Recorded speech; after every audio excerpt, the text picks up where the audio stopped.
साईबाबा मंदिर मूर्ति प्राण प्रतिष्ठा वर्धापन दिन वर्ष 13। साईबाबा मंदिर समिति वाकडी समस्त ग्रामस्थ वाकडी सर्व मान्यवर ज्येष्ठ मंडळ तरुण मंडळ वर्गणी मंडळ सेवेकरी महिला मंडळ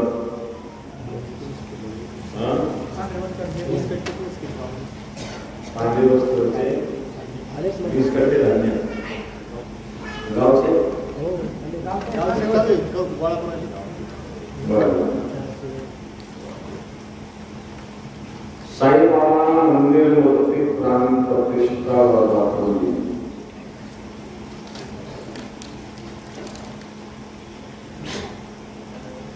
साईबाबाचे मंदिर बऱ्याच ठिकाणी आहे संपूर्ण भारतात मंदिर आहे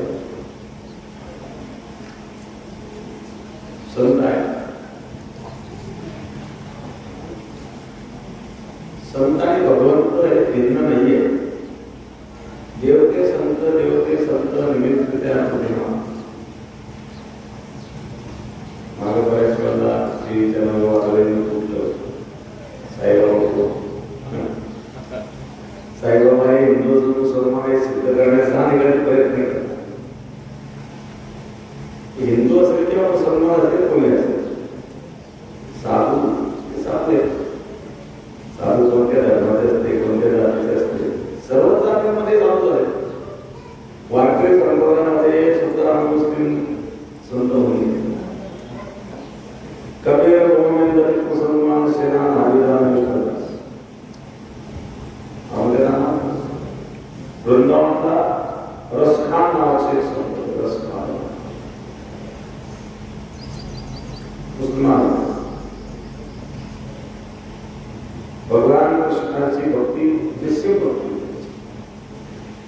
घरात सोडून ते वृंदावनला राहिले भगवान कृष्णाची निश्चित भक्ती केली त्याचे शिष्य ताज महिला हे मुसलमान अशा प्रकारे आपल्याला काही कीर्तन करायचं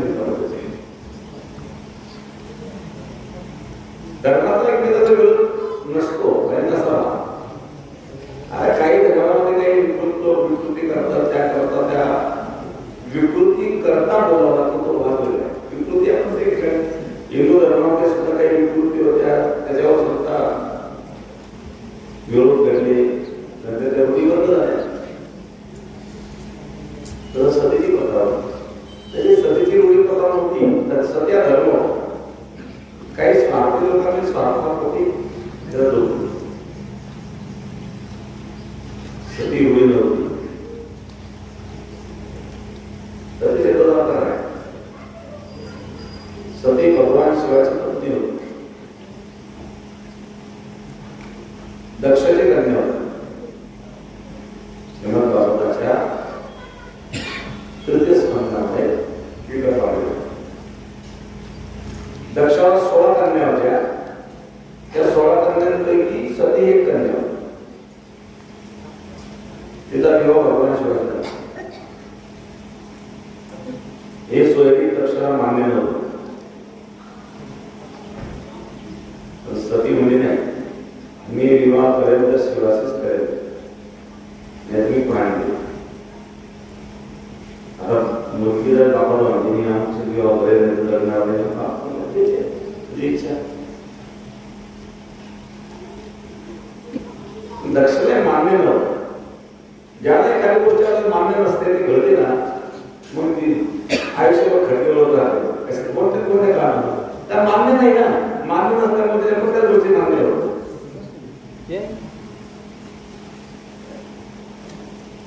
दिवसेंदिवस घडतात. दक्षाला भगवान सामान्य नव्हते. दक्षाला राणीमान पसंत नव्हतं. जावई जर आपण काय जावई सगळ्यांना भस्माला वरून करता काय झाड करतो. गळत साप कमरेला घरामध्ये हा जावई काय जावई करा कोणी असू द्या तर मोठ्या म्हणून आपल्याला जावायचं काय पडलं. दक्षाला हे मानलं. मग सती शिवभक्त मग वेळोवेळी मारवायचं. दक्षिणी अपमानी करायला बघायचं. एकदा दक्षाने यज्ञ केला. सगळ्यांना आमंत्रण दिलं. भगवानला आमंत्रण दिलं. सती म्हणले असा येत नाही. भगवान शिव म्हणजे येत नाही. आमंत्रण नाही. सती म्हणजे कसं आता राहिलं नसेल तरी ते लोक नाही असेल जवळजवळ नव्हतं. भगवान शिव म्हणजे तसं नाही आहे. तिथं प्रेम असेल ना नसतं आमंत्रण तरी जावं. प्रेम असेल प्रेम नसेल तर निमंत्रण दिलं तरी जाऊ नये. तिथं प्रेमात तरी जाऊन काय करा. एखाद्या व्यक्तीला आपण भेटायला गेलो आपली लोक तिकडे करतोय आपण गेल्यानंतर आपल्याला पाहिल्यानंतर चेहऱ्यावर प्रसन्न वाटते जरा काय आलं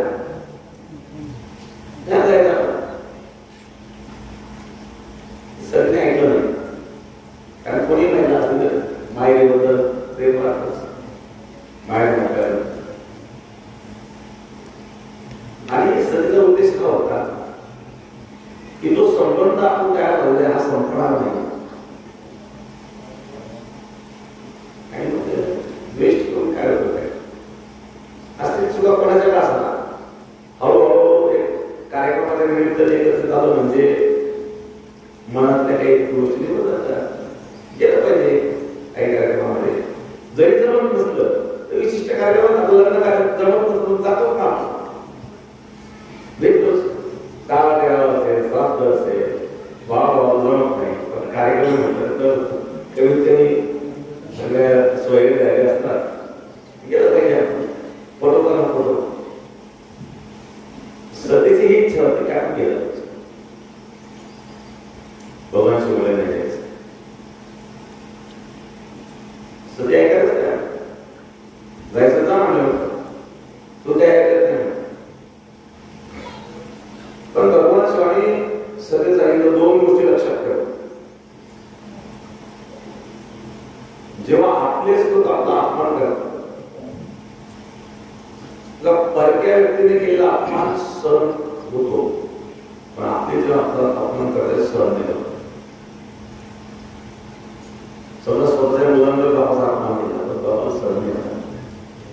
स्वतःच्या मुलाने केला परक्याने केल्यानंतर मनुष्य काय केलं ते सहन करत. मला माहिती आहे की तू ते सहन होणार म्हणून मला वाटतं की तुझं सती ऐकायला तयार आहे. शिवगड टाकलं. ज्या वेळेला सती त्या ठिकाणी गेले कोणी सतीचं स्वागत केलं नाही. कारण लक्षात सांगितलं शिव आणि शिव संबंधी असणारे जे कोणी त्यांच्याशी जो संबंध आहे तुम्हाला शिकलो लक्ष तिच्या माणसाला कोणी बोले कोणी बोले त्याचं वाईट नाही वाटत. बहिणी सुद्धा आजार पिता भगवान जेव्हा देवी भवानी नक्षत्रास करावं सन्मान तुळशीदासमध्ये वाटलं. सादर भले मिले जब माता भगिनी मिली बहुत मुस्कुराता. तिला आई भेटली. आईचा त्याच्या नाही आईचं घेत नसतो आईने तिला आलिंगन दिलं तर बहिणी हसायला लागल्या. बहिणी एकटेच आहे, विरोधक कुठे आणि थोडी ना काही लोकांचं बोलणं असतं, बोलून बरोबर बोलतात पण तोच असतो. एकटे झाले का आई पण जुळी नाही का. ज्या बहिणींबरोबर आपण लहानपणी कधी खेळलो त्या बहिणी सुद्धा असतात. आपण ते पण वाईट केलं नाही ना,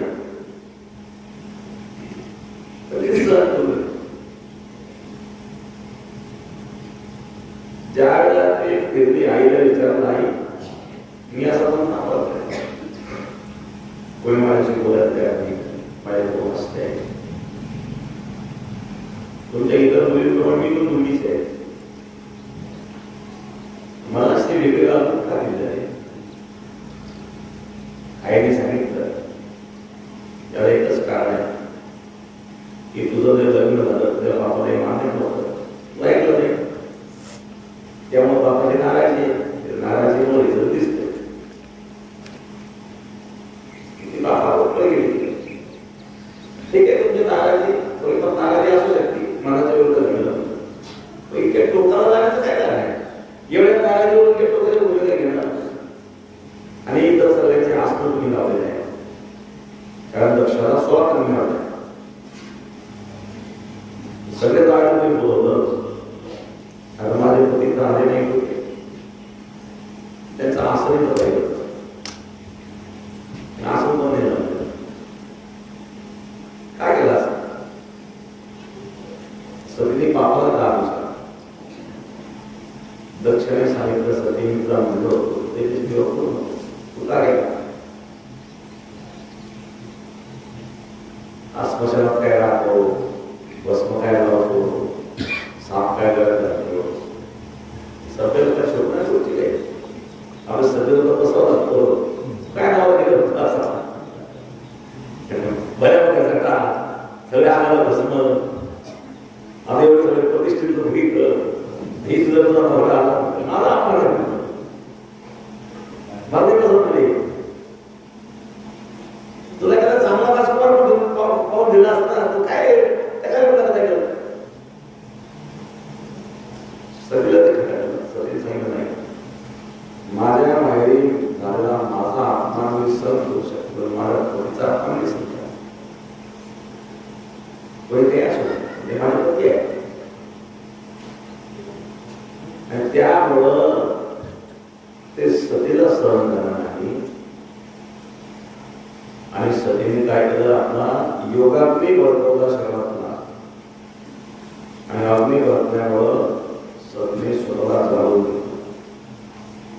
सती म्हणजे ज्या बापाला मी बाप समजते तो बाप तर शिवप्रिय आहे, अशा शिवप्रियाची कन्या म्हणून जगण्याची मला इच्छा लगायचंच नाही मला. आणि ती सती जवळून बसली काय पुढच्या व्यक्ती जाणार नाही.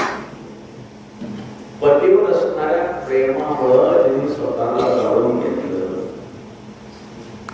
त्या सभेला आदर्श मानून पुढं अशी परंपरा सुरू झाली. काही पाहिला सर्वांना पण काही माहिती की आपल्या पतीचा मृत्यू झाल्यानंतर काय आपलं जीवन काय ज्या पतीला आपण सर्वस्व समर्पित केलेलं आहे ते पतीच राहिलेलं आहे.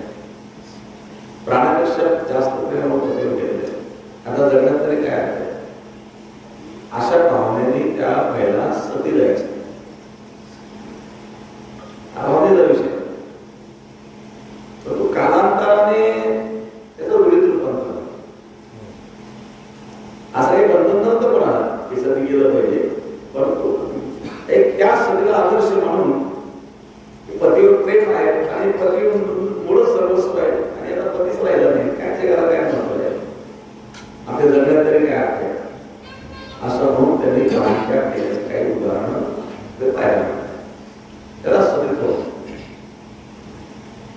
याचा दुरुपयोग लोकांनी असा केला काही आपल्याला आपण मुलं गेला दिले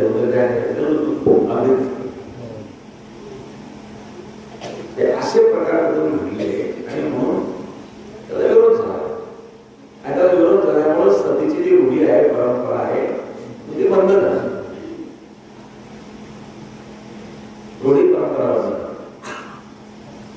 पण वास्तविक सतीत्व तसं नव्हतं. सती ही रुढी नव्हती, परंपरा नव्हती.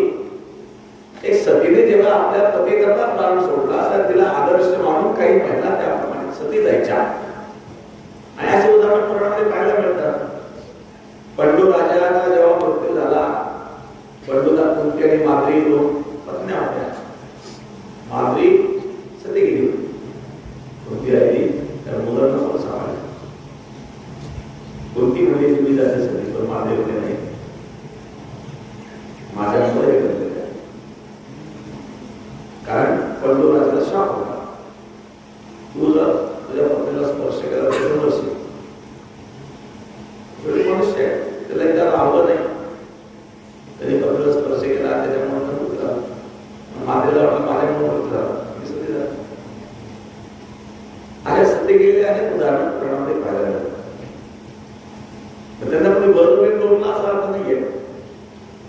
तर एक सतीला आदर्श म्हणून हे सतीत्व अशा प्रकारचे प्रकार घडायचे.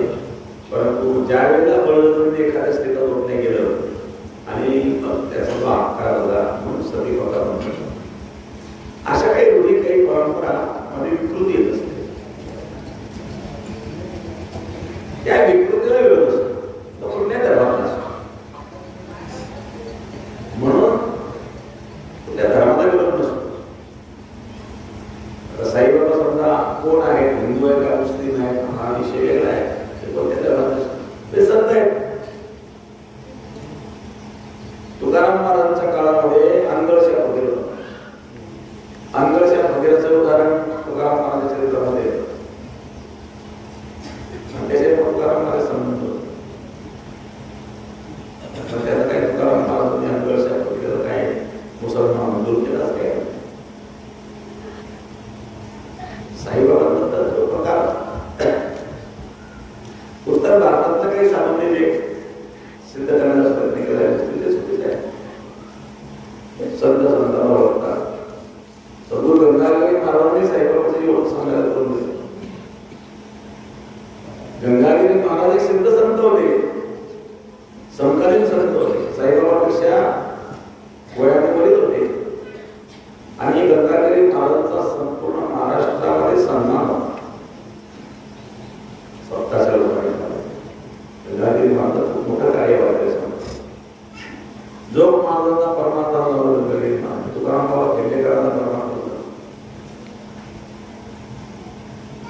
त्र्यंबकेश्वर ते पंढरपूर नालो पायी दिंडी सोहळा मिळून जो सोहळा आहेत ना, हा सुद्धा गंगागिरी महाराज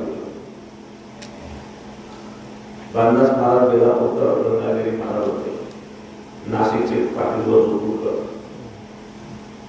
आणि अमळनेकर महाराज होते. अशा या 4-5 महाराज मंडळी मिळून निवृत्तीनाथांचा पायी सोहळा त्र्यंबकेश्वर सुरू केला. आपल्या पेटाच्या रात्री सुद्धा पूर्वी निवृत्तीनाथांच्या सोहळ्यात जायचं. पंढरपूरचा मठ झाल्यापासून आपली स्वतंत्र दिंडी निघाली. पेटाची दिंडी पूर्वी स्वतंत्र नव्हती. पेटाचे सगळेच रात्री निवृत्तीनाथांच्या दिंडीमध्ये जायचे जुन्या वाड्यात. आपली स्वतंत्र सोय झाली, मठ झाला.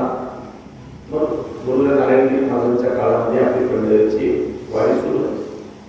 वारी होती, पण आपले वारकरी जायचे ते निवृत्तीनाथ सोहळ्यात. निवृत्तीनाथ सोहळा गंगागिरी महाराज होते. बांधास महाराज बेलापूरकर त्यामध्ये दिंडीची विधी केली होती. बांधास महाराज बेलापूरकरांच्या चरित्रामध्ये गंगागिरी महाराजांचं खूप विस्तृत वर्णन आहे. बांधास महाराज ब्राह्मण होते. गंगागिरी महाराज खूप सन्मान करायचे. गंगागिरी महाराज संजीवनी समाधी येणार होते. बांधास महाराज लोक बांधास महाराज म्हणजे अजून तुम्हाला समाजात तुमची गरज आहे. गंगागिरी महाराजांची जिवंत समाधी बांधास महाराजांनी रद्द केली. म्हणजे एवढे प्रेमाचे संबंध होते बांधास महाराज गंगागिरी महाराजांचे. आजही बेलापूरकरांचा विना त्या ठिकाणी असतो. तर निवृत्तीनाथ महाराजांच्या समाधीचा शोध सुद्धा गंगागिरी महाराज आपल्या चरित्रात उल्लेख आहे. परंतु देवळगावचे हरिकृष्ण महाराज नाशिक जिल्ह्यात देवाळगावचे त्यांच्या चरित्र सुद्धा गंगागिरी महाराजांचा हा उल्लेख आलेला आहे. गंगागिरी महाराजांनी निवृत्तीनाथ समाधी सोडला.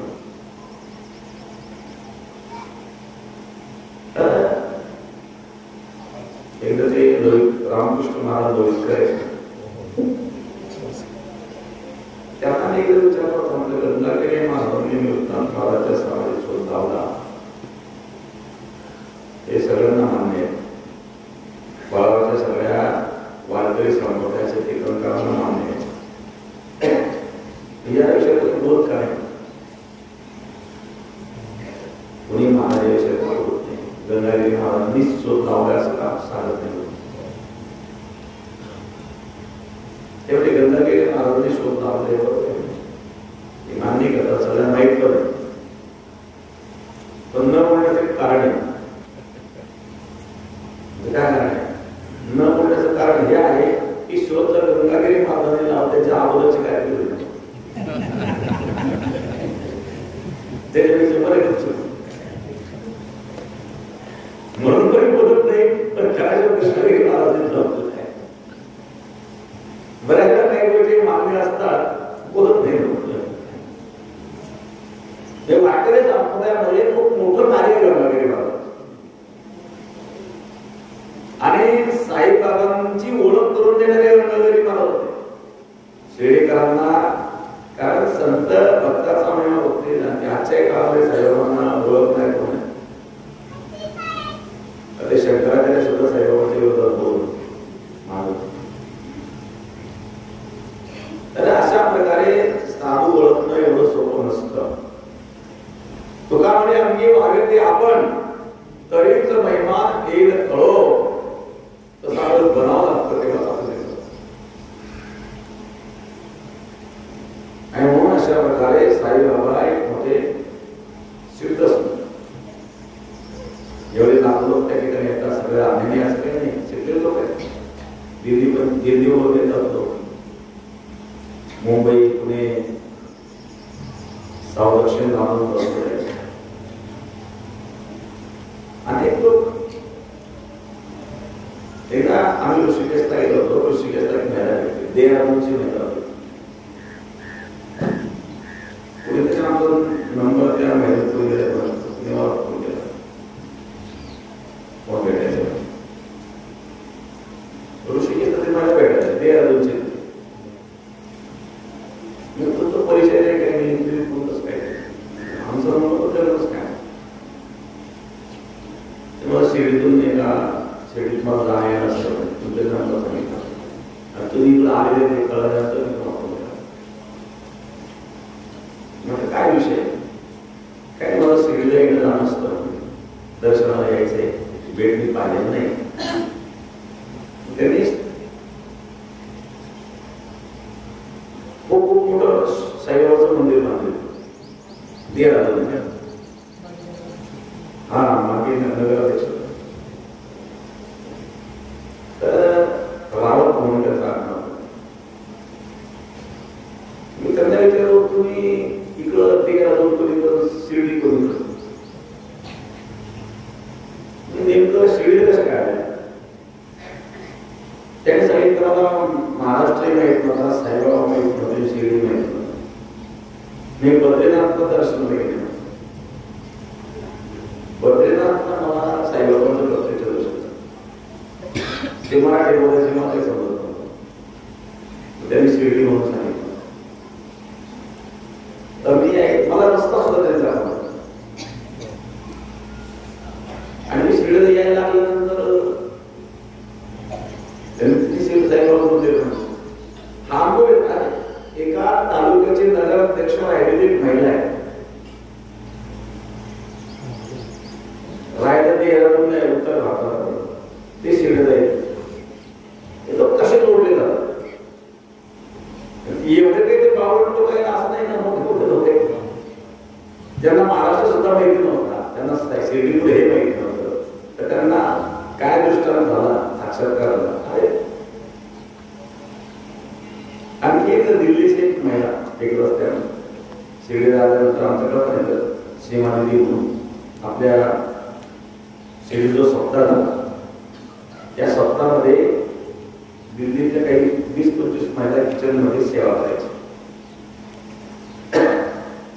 त्यांचं एक मंडळ आहे दिल्लीमध्ये. गुरुवारी त्यांचं अन्न दर गुरुवारी ते अन्नदान करतात 10-15 लोकांना. त्यांचा ग्रुप त्याच्या ग्रुपचे काही लोक तिथं शिर्डीला आले होते. त्यांना काही सांगितलं गंगागिरी आता शिर्डीचे शताब्दी वर्ष होतं ते साईबाबांचं. तर गंगागिरी महाराजांचे सप्ताह आहे ते सप्ताह पाहिल्यानंतर ते सप्ताहाची भव्यता पाहिल्यानंतर त्यांना आपण त्याची सेवा करतो. ते किचन मध्ये भाजी वगैरे याच्यामध्ये सेवा थांबलेले सांगतो शिर्डीमध्ये. आणि त्यांनी सेवा केल्यानंतर त्यांना ते खूप आवडलं आपलं भजन सप्ताह. आणि मग त्यानंतर कर्नाटक वगैरे त्याचे काही संबंध होते त्या संपर्क कर्नाटक संपर्काच्या माध्यमातून पेटा तयारी करून गेले. आम्ही पूर्ण दिल्लीला गेलो. त्यांनी तिथे बोलत होता. त्यांनी आम्ही विचारलं होतं एक संबंध तुम्ही राहायला दिल्लीला साईबाबांचं काय संबंध काही संबंध नव्हता म्हणजे. त्या महिलेने सांगितलं की माझ्या भावाला लग्नावरून 9 वर्ष झाले होते. मी शिर्डीला आली साईबाबांना विनंती केली. तिने प्रसाद घेऊन गेले भावाला मोबाईल दिले जोडलो नाही. हा पावण्याचा विषय. आता 9 वर्षापासून दुकान नव्हतं. भावाला विनंती केल्यानंतर झालं तर मग अशा ठिकाणी का सोडावा. तर असे काही अनुभव लोकांना जे येतात त्या अनुभवाला थोडं जर म्हणता येत नाही. आणि म्हणून साधू संतांबद्दलचे खूप अनुभव येतात. म्हणून तो जोडले जातात सेवा करतात. ते काय ईश्वराची भक्ती साधू साधूच्या जागेवर असतात. पण गुरुला आपण ईश्वर म्हणून पूजतो. गुरु ब्रह्मा गुरु विष्णू गुरु देव महेश्वरा गुरु साक्षात परब्रह्म तस्मै श्री गुरु नमः. आपण काय गुरु ब्रह्म आहे गुरु विष्णू आहे गुरु साक्षात परब्रह्म आहे. मग गुरुला साक्षात परब्रह्म म्हणून जरी बसला आपण तर त्यामध्ये काही शास्त्राच्या विरुद्ध आचरण होत असं काही नाही. ज्ञानेश्वर महाराज नाही म्हणतो महाविष्णूचा अवतार सकाळ माझा ज्ञानेश्वर सदाशिवाचा अवतार स्वामी विरुद्ध ब्रह्म स्वतंत्र होता. ज्ञानेश्वर महाराज विरुद्ध महाराज स्वतंत्र का म्हणजे ब्रह्म विष्णू महेश्वर मुक्ताबाई आणि शक्ती मुक्ताबाई. आपण या नाही ब्रह्म विष्णू अवतार मानतो. ज्ञानेश्वर महाराज विरुद्ध महाराज स्वतंत्र. साधूला भगवंताचा अवतार मानणं किंवा ईश्वराच्या जागेवर साधूची पूजा करणं हा काही अपराध नाही गुन्हा नाही शास्त्र विरुद्ध पण नाही. परंतु दुर्दैवाने अशा प्रकारे साधू संतांबद्दल अशा प्रकारे वक्तव्य केलं जातं. भक्ता भक्ताला ओळखीत असतो.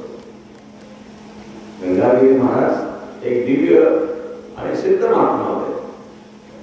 आणि अशा सिद्ध महात्म्याने सिद्ध महात्म्याला साईबाबांना ओळखलेलं होतं. आणि म्हणून एक या परिसराचं भाग्य की गंगागिरी महाराजांसारखे संत आपल्या होऊन गेले आणि साईबाबा सारखे संत आपल्या घरावर गेले. साईबाबा हे गुरु त्या स्थानी लोक असतात. मदरदे सद्गुरु जेणे तारला हा संसार गुरु म्हणून विशेष अत्याचार विवेकावरी माऊली ज्ञानोबा सांगतात की सद्गुरूंना माझ्या हृदयात धारण केलं. आणि सद्गुरूंना हृदयात धारण केल्यामुळे जेणे तारिलो हा संसार गुरु हा संसार सागरातून मी तरण्याची क्षमता वापरतो. कशामुळं सद्गुरूंना हृदयात धारण केलं म्हणून विशेष अत्याचार विवेकावरी त्यामुळे मला विवेक प्राप्त झाला. रामचरित मानसमध्ये पुस्तकात मला सांगतात बिनु सत्संग विवेक न होई. सत्संगाशिवाय विवेक प्राप्त होत नाही.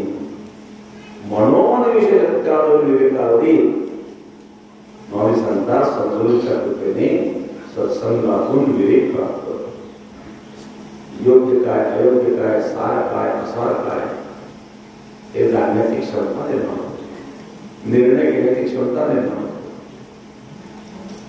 संसारामध्ये निर्णय घेण्याची क्षमता आपल्यामध्ये नसेल तर कधी कधी चुकीचे निर्णय घेतले जातात. नंतर मग पश्चाताप करीत असतो, आयुष्य बाहेर जातं, आयुष्यावर पश्चाताप. म्हणून योग्य निर्णय घेण्याची क्षमता आपल्यामध्ये असते. प्रतिकूल प्रसंगी आपण कोणता निर्णय घेतला, संत वचनातून सत्संगातून हे ज्ञान करतो. आचार्य चाणक्य होते. चाणक्यांच्या आशीर्वादामुळे चंद्रगुप्त मौर्यांनी संपूर्ण भारतावर राज्य केलं. आशीर्वाद चाणक्यांचा. चाणक्यांनी चंद्रगुप्त मौर्याला शिकवलं, ज्ञान दिलं. ज्या ज्याला संकट आले असेल त्या संकटातून बाहेर कसं पडलं पाहिजे मार्गदर्शन केलं. त्या काळामध्ये चाणक्य हे जगामध्ये सर्वात बुद्धिमान व्यक्ती म्हणून प्रसिद्ध. अतिशय सूक्ष्म दृष्टी असणारे चाणक्य, दूरदृष्टी चाणक्य. चंद्रगुप्त मौर्याला राजा झाला नाही. या काळामध्ये सिकंदर आला. सिकंदरने काही माणसं पाठवली. सिकंदराने सांगितलं की इथं चंद्रगुप्त मौर्य जे आहेत चाणक्य किती पोलीस असतात, त्यांनी माणूस पाठवला चर्चा करणार. चाणक्यांनी विचारलं, तुम्हाला राजकीय चर्चा करायची का माझ्याशी प्रायव्हेट चर्चा करायची? प्रायव्हेट चर्चा करायची. प्रायव्हेट चर्चा करायची म्हणजे तरी तो दिवा होता तो विजवला, त्याच्या शेजारी दुसरा देव लावला. काय म्हणतोय मी प्रायव्हेट चर्चा करायची म्हणतो, हा दिवा विजवला आणि ते शेजारी दुसरा देव लावला. मग हा सगळं काय भरपूर हा जो दिवा चालू होता ना त्याच्यात जे तेल होतं ते तेलच दिवस जायचे. हे राजाच्या पैशात तेल आहे. म्हणून राजकीय चर्चा करायची असेल तर मी ह्या प्रकाशात चर्चा करतो. तो तुम्ही प्रायव्हेट चर्चा करायची म्हणजे ना, आता या दिवाला जे तेल माझ्या स्वतःच्या पैशात नाही.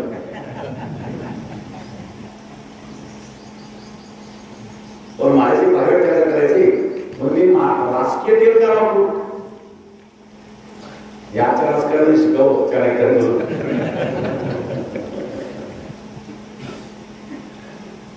आता समज हिंमत बोलायची. जो मनुष्य स्वतःच्या कामाकरता दिव्यामध्ये राजाचं तेल सुद्धा वापरत नाही तो मनुष्य काही फ्रॉड करू शकतो. इमानदारी सुद्धा असावी तर कशी असावी हे चाणक्यांनी शिकवलं. चाणक्यांनी सिकंदराला सिंधू नदी वगैरे दिली नाही.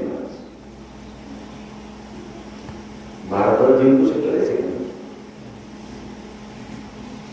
अनेक चाणक्यांनी केले आणि त्यानंतर सिकंदर शेवटी थोड्या दिवसात मृत्यू झाला.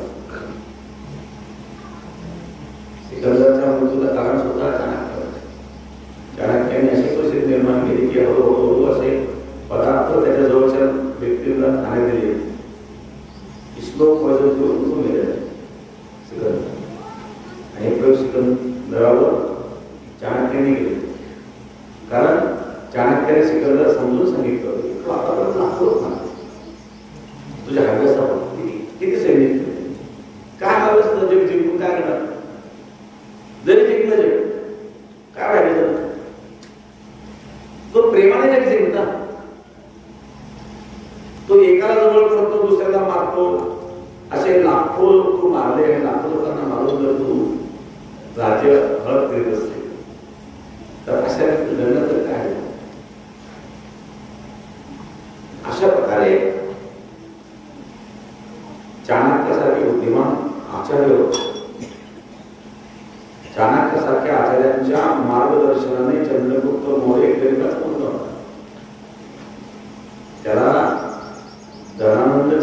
कलियुगामध्ये निर्माण करायचा आहे. धनानंद म्हणून राजा होता, अतिशय अन्यायी अत्याचार. त्याचा अत्याचार संपवण्याकरता एक छोटासा गरीब असा मुलगा, ज्याच्या बापाला धनानंदने मारलेलं होतं, त्या मुलाला तो भाग होता. त्या मुलाला निर्माण करून, तयार करून, शिक्षण देऊन, वेगवेगळ्या पद्धतीने मार्गदर्शन करून एक दिवस त्या राजसिंहासनावर चाणक्याने बसवलं. मग चाणक्य ते राजकारणामध्ये आदेश करतो. चाणक्य हे अर्थशास्त्रज्ञ. अर्थशास्त्र चाणक्यांचा अर्थशास्त्र प्रसिद्ध आहे. अर्थशास्त्रज्ञ ते चाणक्य. अर्थव्यवस्था कशी असावी हे सर्व वर्णन चाणक्यनीतीमध्ये. आणि अतिशय विद्वान बुद्धिमान असणारे संत होते.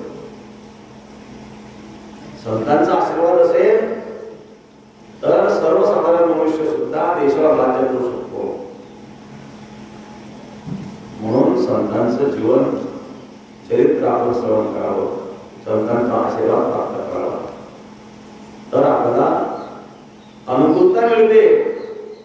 आणि प्रतिकूलता जरी प्राप्त झाली तरी त्याच्यावर मात करण्याचं सामर्थ्य आपल्याला निर्माण होतं आणि आपलं जीवन सुखी होतं. म्हणून संतांचे मंदिर बांधले जातात, म्हणून संतांची पूजा केली जाते. संत कोणत्या धर्माचे आहेत आणि कोणत्या जातीचे फायदा नाही. सर्व जातीचे वारकरी समाजाचे संत होते. सावता महाराज वाडी, सेना महाराज नावी, नरहरी महाराज सोनार, चोखोबा महार. पण चोखोबा तर महार होते. स्पृश्य अस्पृश्यता लोक मानतात. पांडुरंगांनी मानली को स्पृश्य. गंगागिरी महाराजांनी सुद्धा मानले नाही. उघडी त्या नक्षत्राचारी वर्ण एकत्र पंढरीची वारी त्यावर ज्ञानेश्वर. चारही वर्णांना आपलं मानण्याचं काम सद्गुरुदेव महाराजांनी केलेलं आहे. संतांचे जेव्हा भेद नसतो. न पाहे आधी कुळाचा विचार भक्त करुणाकर ज्ञान. ब्राह्मण क्षत्रिय वैश्य शूद्र चांडाळ आणि अधिकार बाळे नारी नर आदी करून विषय कोणी असतो. परमात्मा सर्वांचा असतो. जाती भेद संतांच्या जवळ नसतो, धर्मभेद संतांच्या जवळ नसतो. म्हणून तर संतांचं महत्व आहे. संतांच्या चरणाला आपण मस्तक काय होतो, त्याच्या पाया कापडतो, काहीतरी वेगळंपणा त्यांच्यामध्ये आहे म्हणून करतो. आणि म्हणून अशा प्रकारे संतांचं ध्यान, संतांचं चिंतन, सद्गुरूंचं चिंतन माझे ज्ञानोबा सांगतात. मद हृदय सद्गुरु जे कार्य हा संसार करू. म्हणून विशेषतः विवेक सद्गुरूंना मी माझ्या धारण करतो, त्यामुळे मला विवेक प्राप्त होतो आणि त्यामुळे मी संसार रूपी बंधनातून मुक्त होतो. संसार सागरातून मी तरण्याची क्षमता माझ्यामध्ये प्राप्त झाली. ही सद्गुरूंच्या कृपेने झालेली आहे. अशा प्रकारे या ओळीचा अर्थ आहे. या ठिकाणी सच्चिदानंद सद्गुरू साईनाथ महाराजांच्या, साईबाबांच्या मंदिराच्या वर्धापन दिनाच्या या निमित्ताने असणारा योग हे 13वे वर्ष आहे. समस्त ग्रामस्थ वापरेकर आपण या ठिकाणी उपस्थित आहात.